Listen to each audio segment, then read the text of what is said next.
For over 100 years, Canadians have paused to mark November 11th as a day of solemn reflection. In 1919, this day was observed as Armistice Day, and 90 years ago, on November 11th, 1931, Canadians observed the first official Remembrance Day. Today, Canadians will gather in school gyms, town squares, and at local cenotaphs to honor our fallen and those who currently serve. Students will read the words of John McCrae's poem, In Flanders Fields. Families will pin red poppies to their coats as a symbol of remembrance, and communities will pause for a moment of silence to honor those who did not make it home from war. On the 11th hour of the 11th day of the 11th month, we pay tribute to our fallen, to veterans, to current members of the Canadian Armed Forces, and to police officers from the Royal Canadian Mounted Police, and more than 30 police services serving abroad through the International Police Peacekeeping and Peace Operations Program. Over the course of the nation's history, more than 120,000 Canadians have made the ultimate sacrifice in service of our highest values, democracy, freedom, and human rights. Many more have sustained wounds, both physical and emotional, in pursuit of these ideals. The selflessness and sacrifice of our heroes demonstrate the very best of Canada. They represent who we are, a people that rallies to support those in peril, a nation that takes care of our own and of others, and a country that stands up for what is right.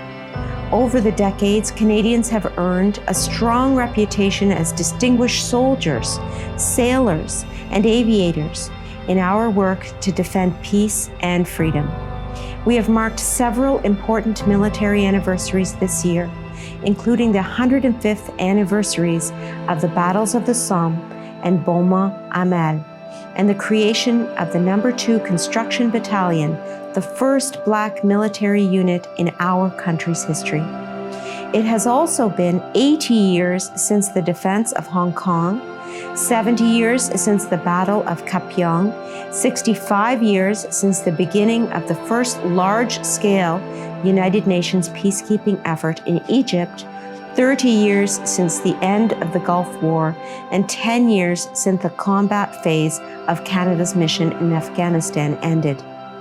These missions have helped forge our nation and demonstrate that Canada's commitment to preserving peace and freedom in the world continues to be strong. We also pause to recognize currently serving members of the Canadian Armed Forces who have taken up the torch in an increasingly dangerous and complex world. Our people in uniform work hard every day, standing alongside our allies, supporting our communities in times of need, like the COVID-19 pandemic, and protecting our country from threats to peace and stability. To those currently serving in uniform, thank you sincerely for your service to Canada. This Remembrance Day, we ask all Canadians to take a moment to reflect on the sacrifices made by generations of Canadians, both past and present. Let us remember them for their courage and duty in service of Canada. We all owe them an immeasurable debt of gratitude, lest we forget.